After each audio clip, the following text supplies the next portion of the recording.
Alright, let's watch this Justin Bieber downfall. Justin Bieber is falling apart, and the industry that built him is once again profiting off of his downfall. He's been posting manic videos on his Instagram using face distorting filters and just rambling incoherently about What is that? religion, What? identity, and sacrifice. Most of his fortune, reportedly over $500 million earned in his career, is being ripped away from him, and nothing seems to make Is he actually losing it sense. then? But once you look behind the surface, you realize that Justin's decline isn't an accident. It's been manufactured behind the scenes since he was just 13 years old. And in July 2025, as Bieber released his first album in 4 years, a surprise project called Swag, the same machine that created him is now feeding off of his destruction. Because in this industry, your suffering keeps the lights on. But to understand what's really happening to Justin right now, we need to go back to the beginning, to truly understand how a 13-year-old boy busking on the streets of Ontario became one of the most exploited figures in modern entertainment, who serves as a warning to anyone in the music industry,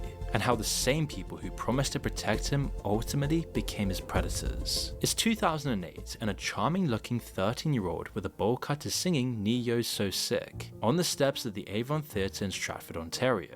His mother films him on a cheap camera and uploads it to YouTube so his grandmother can watch. And Is YouTube famous? within weeks, that innocent video attracts the attention of Scooter Braun, a 27-year-old music executive hunting for the next big thing. Braun flies Justin and a single mother to Atlanta, and the pitch is very seductive: fame, fortune, and the chance to live his dreams. There, Justin meets Usher, one of the biggest guys in the industry in that time, so it doesn't take long for record contracts to be signed. Photo ops are arranged, and the narrative is perfect: the small-town Canadian boy that makes it big in America. The early years seemed to just be magical for Bieber and his family at the time. Baby became one of the most watched videos in YouTube history. His concerts sold out in minutes and merchandise flew off the shelves. But behind the scenes, this 14-year-old is already starting to lose control of their life. His first kiss became a media event. His voice cracking is turned into content discussed by talk show hosts. His awkward teenage years are broadcast globally for profit, like something straight out of the Truman Show,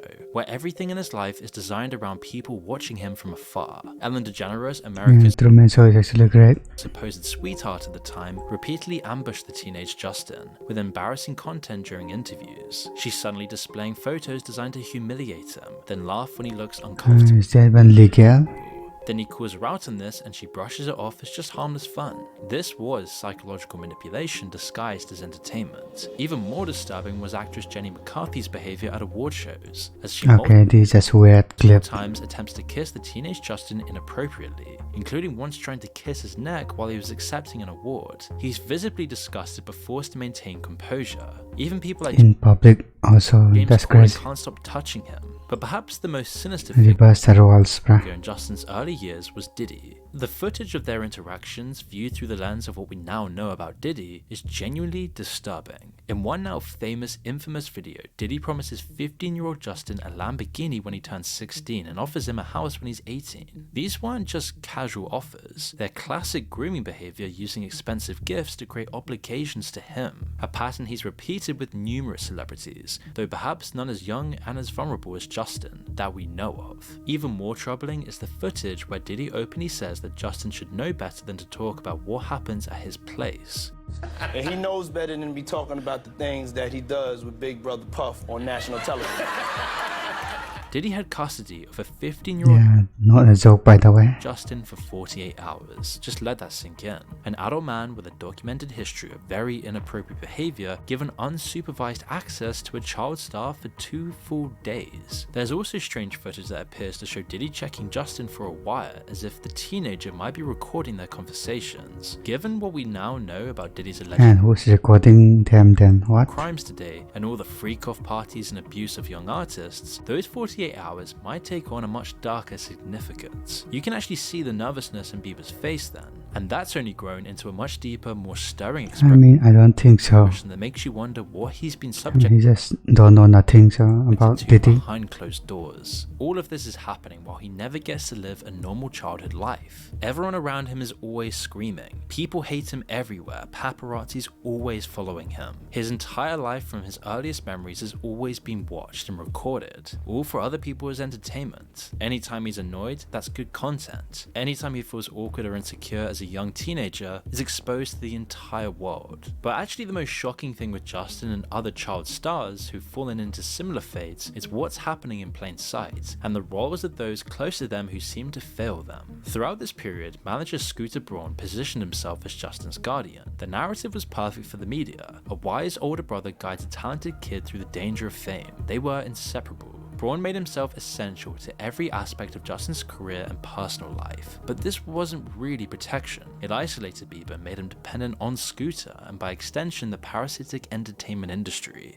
He controlled Justin's schedule, his finances, his relationships, and his career decisions, his entire life. He positioned himself as the only person Justin could possibly trust in this dangerous industry, and he was the one who would dictate Justin's life forever. In Justin's case, he just didn't realize what was happening until it was What does he actually do? almost too What? late. The spark in his eyes from those early YouTube videos gradually dimmed with each passing year of this, replaced by a hollow stare that spoke of someone who's been emptied out. So fast forward to 2020 and Justin Bieber's career was in full swing and had generated between $500 to $1 billion during his career. His concerts always sold out stadiums. His albums would always go platinum. His merchandise was a global phenomenon. By any reasonable measure, he should have been set for life. It was only up from here, right? This is what people imagine when they think of living the dream. He had ultimate success, all the connections you could possibly ever want, all the money you could ever want, all the fame you could ever want, even the looks you would want. Justin quite literally had everything you could wish for. But in reality, he had almost nothing, and Justin's financial situation was falling apart behind the scenes. So how does someone earn $1 billion and end up financially debt? How is he broke? It may seem impossible, but it's a well-trodden path for young people in the entertainment industry, a slippery slope that you struggle to get off of. It's a classic music industry debt trap that catches many young successful artists. Those with the biggest, purest dreams are some of the easiest targets. Here's how it works. Record labels and management companies at the top of the industry give artists advances, upfront payments that look like free money but are actually loans against future earnings. The catch is that these advances are recoupable, meaning they could just be paid back through the artist's share of royalties, which typically range from 10 to 16% of total sales. But it gets worse through something called cross-collateralization. If he doesn't meet that criteria, then That means if one album flops, the debt carries over onto the next project. All of Justin's future earnings from any source the contract covers get used to pay off old debts. So a failed album in 2015 could still be eating into profits from a hit album in 2020. Now, obviously Justin wasn't exactly broke here in the traditional sense. His current net worth is still estimated to be around $200 to $300 million, but the vast majority was illiquid, and he faced a severe cash flow crisis in 2022, as sources claim that he was on the verge of financial collapse and was so cash poor that he had to borrow a friend's credit card to play golf. But before we continue, I want to tell you about Odoo. Odoo is an all-in-one management software, or if you want to grow with Odoo and have it by using the link, a massive 131-day global expedition that was supposed to be his triumphant return after a previous health struggle, when in June 2022 he posted a video that shocked the world. Half of his face was paralyzed. As you can see, this eye is not yeah, I think I've seen this video. I can't smile on this side of my face. This nostril will not move. So there's full paralysis in this side of my face. He'd been diagnosed with Ramsay-Hunt syndrome, a rare neurological condition that left him unable to blink in one eye or move half his mouth. He said his lifestyle was starting to take a huge toll on his health. Any reasonable management team would immediately have cancelled the tour and prioritised their artist's health, but allegedly his team continued to push him to perform. When Justin finally couldn't continue, the financial implications were catastrophic. He owed the It's a business. concert So promoter $26 million from a $40 million advance. Instead of helping his longtime client find a solution, it's alleged that Braun's company stepped in with what appeared to be a generous offer. They would cover the $26 million in debt to AEG, and allowed Justin to pay them back over 10 years. On the surface, it looked like Braun was saving Justin, but in reality he might have been transferring Justin's debt from one master to another, himself, the guy who controlled his entire life. And when Justin only made one payment before stopping, the debt just kept on growing. And then the hole starts to get deeper and deeper, and by 2023, Justin's business manager Lo Taylor conducted a financial review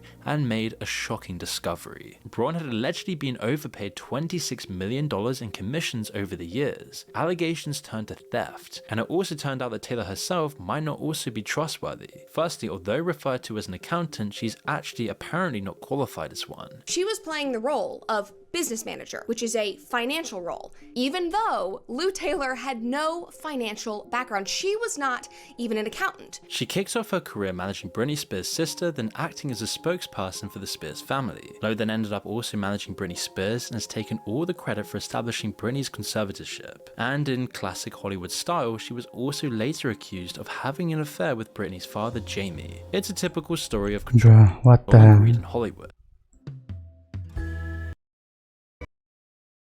Braun's company then eventually Is responded to control the Britney Spears something? by conducting their own internal audit, which concluded that Justin actually owed Braun an additional $1 million in unpaid commissions. Justin's team called this audit corrupt. The conflict escalated until they got one of the world's most respected accounting firms to conduct an independent investigation. After 6 months of forensic analysis, PwC delivered their verdict in April 2025. Justin owed Scooter Braun $8.8 million in unpaid commissions. Let that sink in.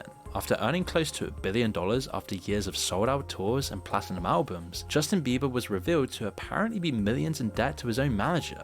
The audit was so damning that Justin's team didn't even dispute the findings. As Bieber's finances were pulled apart in a very public way, the psychological damage was beginning to become impossible to ignore. By 2024, this revealed a man in deep He still has some lots of millions left, right? crisis. The media put Bieber's downfall under the microscope, and he was starting to crack, just like anyone would in this Truman Show reality. Quote, "People told me my whole life, well, Justin, you deserve that, and I personally have always felt unworthy," he posted on social media. "Like I was a fraud, like when people told me I deserved something, it made me feel sneaky, like damn, if they only knew my thoughts. How judgmental I am, how selfish I really am." This was a textbook trauma response from someone who's been manipulated his whole life. The industry had convinced him that his success was undeserved, that he was lucky to have people Yeah, the comments are all bots. helping him, and that questioning their methods made him ungrateful, that his entire life was owed to them. Back in December 2022, when the debts were mounting and the cash flow problems spiraled out of control, Justin made a decision that would haunt him forever. He sold his entire 291-song catalog to Hypnosis Songs Capital for $200 million. At 28 years old, Justin became the youngest major artist to ever sell their entire catalog, essentially trading his life's work for a bailout from debts that the industry system itself had created. A year later, he then fired Scooter I Braun, mean, 200 million is kind of a lot. but had been holding meetings for a new potential manager for about 3 years already. It's reported that Hailey, Justin's wife, led that decision. However, Braun, who also had Ariana Grande as a client, lost her business too. Within the last year, Braun also lost Demi Lovato and a bunch of other pending losses, all deciding they either want to go in different directions or they just outgrew him as a manager. Taylor Swift accused him of profiting from her distress when he acquired her music catalog, stating "This is my worst case scenario," and describing it as someone who tried to dismantle her music legacy, now owning her entire life's work. It lends to where there is smoke, there's fire. Whatever the reason, Scooter has since retired. Throughout this financial crisis, Justin's relationship with Hailey became another target for industry exploitation. Their 2018 marriage was supposed to provide stability, but instead it became another source of content and speculation. Every public appearance was analyzed for signs of trouble. Every social media interaction was dissected. When they looked happy, it was used to sell the narrative of a perfect couple. When they looked strained, it fueled divorce rumors that generated clicks and It's like Will Smith family, bro. engagement. Then they welcomed their son Jack All on social media. news in August 2024, but their parenthood became another magnet for controversy. On Justin's first Father's Day, he posted that his fatherhood is not to be with Hailey later posting "Father Day sucks ass." This was later removed, but the damage was done. The breaking point then came in June 2025 outside a Malibu restaurant. Justin, now a father trying to protect his family's privacy, confronted paparazzi who was stalking them. Not me today, bro. Happy Father's No, Day. stop Happy that. Father's Day. Stop. I'm a real dad Happy with a Father's real Day. family. And know you're that really as in well. front of my face. No. Happy Father's No, Day. no. We're going to set boundaries here today with all of you today. You're not getting it. It's not clocking to you. It's not clocking to you that I'm standing on business, is it? He's just His desperation trying to make money, bruh. was genuine, and his plea for basic human dignity was felt by millions, but within hours, it just became another viral meme. A father's desperate attempt to protect his family turned into another punchline, one of many throughout his entire career since childhood. Hollywood is so The meme. relentless, and unfortunately no one gets a pass. It doesn't matter if they're new parents or not, or if they're stars. If anything, a shot at their new family addition is more of an incentive to invade their privacy to get well paid. And you cannot reason obsession with Hollywood's paparazzi hellhounds. So by early 2025, the damage was accumulating as Justin started to look more and more messed up in public appearances. His Instagram posts became increasingly erratic and concerning. In one series of deleted videos, he used face-distorting filters and spoke in a high-pitched voice, claiming he'd spent part of his childhood in Alaska and making rambling religious references. You know, Alaska living. I mean, I caught a couple. Jesus, go Over Bieber. there, I was fishing on the dock. I was, it must have been 17, 18, 19, and I mean, when I tell you I reeled them in, Bobby, I reeled them in. I don't mean to get in between. His body language showed distress, with constant fidgeting, avoiding eye contact, and disconnection from reality that revealed either some serious mental health struggles or just substance issues. In more lucid moments, his posts were just heartbreaking, stating he was broken and implying it was all his fault. Meanwhile, his physical appearance certainly indicates drug use or just bad health, despite his team denying these allegations and saying that Justin is actually doing really well. He once even admitted to alcoholism and said he'd started his day with pills, and was lately seen at Coachella wire-thin, gaunt, and clearly inebriated beyond alcohol alone. When you compare it to the young, innocent Justin Bieber being filmed by his mother, it's a very stark contrast. Now, it's obviously hard to have empathy for this guy, especially when he seems so insufferable in the years gone past, but it's scary to see what happens when an industry gets his hand on a child and doesn't let go for 18 years. Even his mother's later admitted her fears about the industry. In her 2012 memoir, she revealed how she felt personally responsible for every contract and deal that shaped her son's future, and she was just terrified of making decisions that might steer Justin towards the wrong people or damaging relationships. She admitted to following her instincts and acknowledged that her worst fears may have actually turned true, as Justin was indeed After getting this, come on now. unhealthy relationships with figures like Diddy, and those very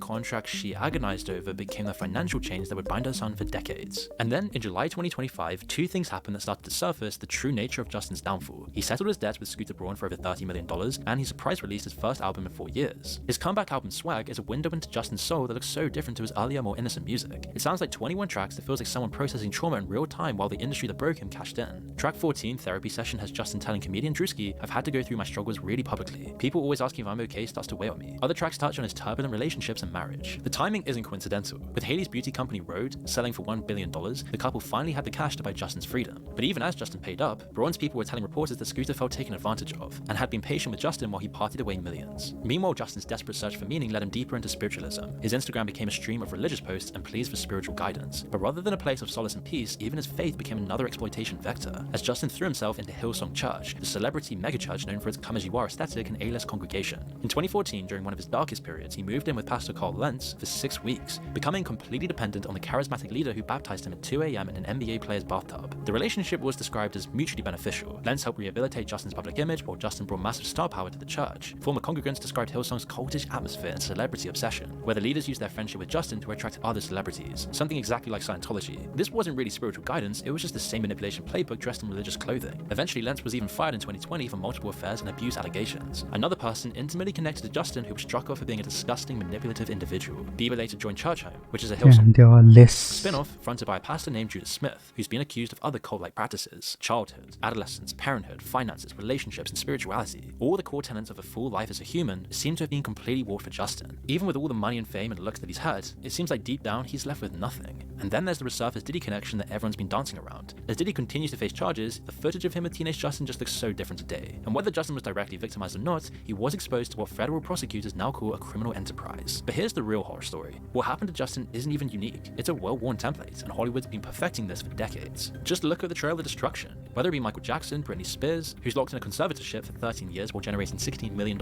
annually for her handlers, Macaulay Culkin earning $23 million as a child while his father controlled every aspect of his life and finances, Lindsay Lohan churning out tabloid content even as she spiraled into addiction and legal troubles, or Amanda Bynes, whose public breakdown becomes daily entertainment while her mental health deteriorates. The Olsen twins Wow, working she looks so different. since they were babies, developing eating disorders and retreating from public life entirely. Demi Lovato, who struggles with addiction and mental health, has just become part of a brand narrative. Each case follows the same pattern: early discovery, financial dependency, psychological manipulation, public breakdown, then either disposal or rehabilitation as content. And this model is going global. South Korea looked at Hollywood's child star machine and thought, we can do this better. Now 10-year-olds get signed as trainees, removed from their families and conditioned in company dormitories. When Shinny's life was passed by himself in 2017, he left a note about depression that was eating him alive. And the industry response wasn't soul-searching, it was just better PR management. China's got their own version with child influencers and pop stars disappearing into re-education when they step out of line. online. The UK churns through reality TV contestants on shows like Love Island, where producers keep psychological profiles detailing contestants' deepest insecurities, then deliberately exploiting them all for drama. When participants attempt to pass their own life, producers express Okay, that seems illegal. concern while planning the next season. Hollywood created a system where childhood itself has become a commodity, where psychological damage generates more profit than mental health, where breaking someone down is more valuable than building them up. Social media just automated the entire thing, ensuring that any blind spot People like to watch people suffer. yourself missed is covered, while platforming people to expose their innermost selves when they're most vulnerable and out of control. Something strays out of the Truman Show time and time again. Society funds this model. Every time people watch a celebrity breakdown video, they fund the exploitation. When Justin's desperate plea to protect his family becomes a viral joke about standing on business, it proved that even a father's attempt to shield his infant son is immediately trivial. Right now, somewhere in the world, another talented kid is being discovered. The same promises are being made about fame and fortune, but they're really just being fed into a giant machine designed to extract maximum profit from human talent, regardless of the psychological cost. So Justin doesn't really even need a comeback. He just needs an escape route. But this machine won't let go easily. They'll push until he breaks completely, and then drag what's left onto a stage for one final show. And if he refuses, they'll find another kid and start all over again. Because this industry doesn't create art or culture, it just creates trauma, then packages this as entertainment and sells I mean, it creates some good music from mistake him. others as pain for pleasure. The What machine is he talking about? is running. It's hungry and it's looking for the next Justin Bieber. The question is, who's going to feed it to them?